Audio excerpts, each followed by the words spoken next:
Hello. Dark psychology की दुनिया में आपका स्वागत है। आज मैं आपको एक ऐसे इंसान की साइकोलॉजी बताने वाला हूं जो प्यार करता भी सबसे ज्यादा है और प्यार में हर्ट भी सबसे ज्यादा वही होता है। एक ओवरथिंकर। ओवरथिंकर का दिल बहुत सॉफ्ट होता है, लेकिन उसका दिमाग कभी भी शांत नहीं रहता। उनके माइंड में हर वक्त थॉट्स चल रहे होते हैं, और जब बात लव की हो तो उनका माइंड एक मेज बन जाता है जिसमें वो खुद ही खो जाते हैं।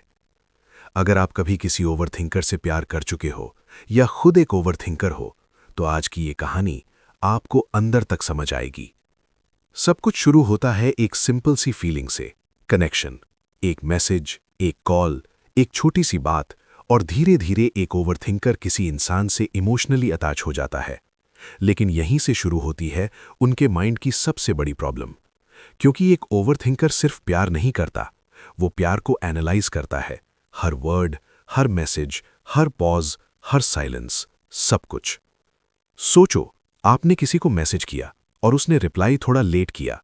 एक नॉर्मल इंसान सोचता है शायद बिजी होगा, लेकिन एक ओवरथिंकर का माइंड तुरंत दूसरी डायरेक्शन में चला जाता है। रिप्लाई क्यों नहीं किया? क्या मैंने कुछ गलत बोल दिया? क्या वो इंटरेस्ट लूज कर रहा है? क्या वो किसी और से बात कर रहा है? और धीरे धीरे उनका माइंड एक स्टोरी क्रिएट कर देता है, एक ऐसी स्टोरी जो रियलिटी में होती ही नहीं, लेकिन उनके इमोशंस उस स्टोरी को रियल मान लेते हैं। यही ओवरथिंकिंग का ट्रैप है। माइंड फैक्ट्स से नहीं, पॉसिबिलिटीज से काम करता है, और पॉसिबिलिटीज में से ज्यादातर नेगेटिव होती हैं। लेकिन एक बात समझना बहुत जरूरी है, ओवरथिंकर ऐसा इसलिए नहीं होता क्योंकि वो टॉक्सिक है। वो ऐसा इसलिए होता है क्योंकि उसको लूज होने का डर होता है। ओवरथिंकर नॉर्मली वो लोग होते हैं जो लाइफ में पहले हर्ट हो चुके होते हैं। उन्होंने ट्रस्ट किया होता है और उनका ट्रस्ट ब्रेक हुआ होता है। इसलिए जब वो दोबारा किसी से प्यार करते हैं तो उनका माइंड कॉन्स्टेंटली अलर्ट रहता है, जैसे कोई गार्ड जो हर वक्त डेंजर ढूंढ रहा हो, चाहे डेंजर हो या ना हो। एक ओवरथिंकर की सबसे बड़ी प्रॉब्लम यह होती है कि वो अपनी फीलिंग्स को कंट्रोल नहीं कर पाता। वो किसी को इंपॉर्टेंस देने लगता है, बहुत ज्यादा इंपॉर्टेंस। और जब कोई इंसान उनकी लाइफ में इंपॉर्टेंट बन जाता है तो उस इंसान की छोटी सी चेंज भी उनको फील होने लगती है। वॉइस का टोन चेंज हो जाए, मैसेज का स्टाइल चेंज हो जाए, रिप्लाई का टाइमिंग चेंज हो जाए, ओवरथिंकर सब नोटिस करता है और फिर उसका माइंड एनालिसिस शुरू कर देता है।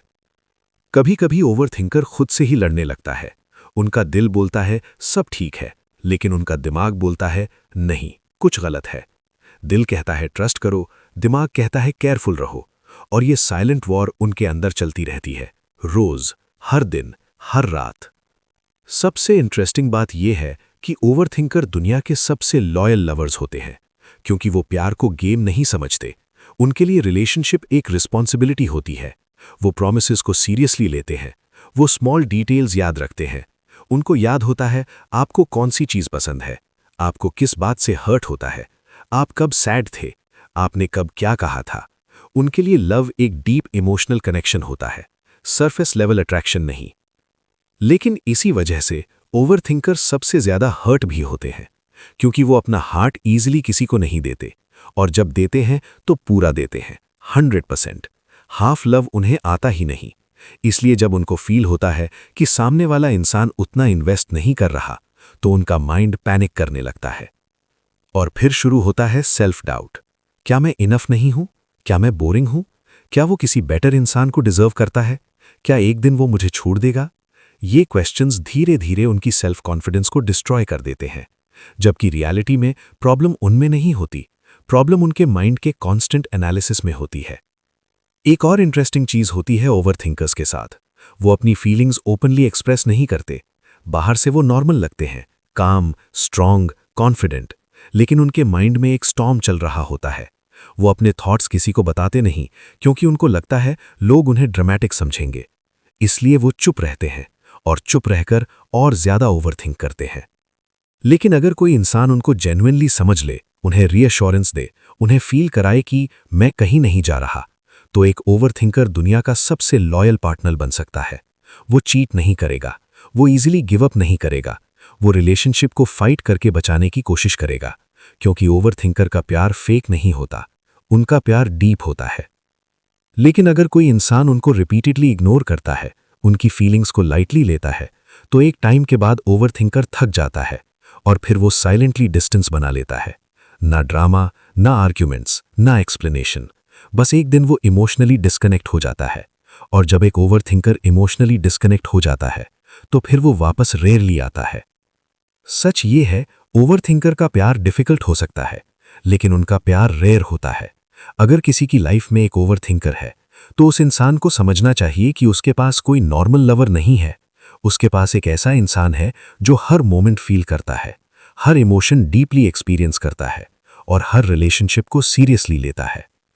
अगर आप खुद एक ओवरथिंकर हो तो एक बात याद रखो, हर थॉट रियलिटी नहीं होता। कभी कभी माइंड सिर्फ स्टोरीज क्रिएट करता है और कभी कभी लव सिंपल भी हो सकता है। हर साइलेंस रिजेक्शन नहीं होता, हर डीले डिस्टेंस नहीं होता और हर फियर रियलिटी नहीं होता। और अगर आप किसी ओवरथिंकर से प्यार करते हो तो एक सिंपल रूल याद रखो, उन्हें क्लैरिटी दो, उन्हें रीअश्योरेंस दो, उन्हें इग्नोर मत करो, क्योंकि एक ओवरथिंकर को बस एक चीज चाहिए होती है, इमोशनल सेफ्टी। जब उन्हें वो मिल जाती है तो वो दुनिया का सबसे जेन्युइन प्यार दे सकते हैं। अगर आपको ह्यूमन साइकोलॉजी, रिलेशनशिप्स और ह्यूमन माइंड के हिडन सीक्रेट समझना पसंद है तो चैनल को सब्सक्राइब जरूर करना, क्योंकि यहाँ हम सिर्फ स्टोरीज नहीं बताते, हम ह्यूमन माइंड की रियलिटी एक्सपोज करते हैं। मिलते हैं नेक्स्ट वीडियो में डार्क साइकोलॉजी की एक और पावरफुल कहानी के साथ।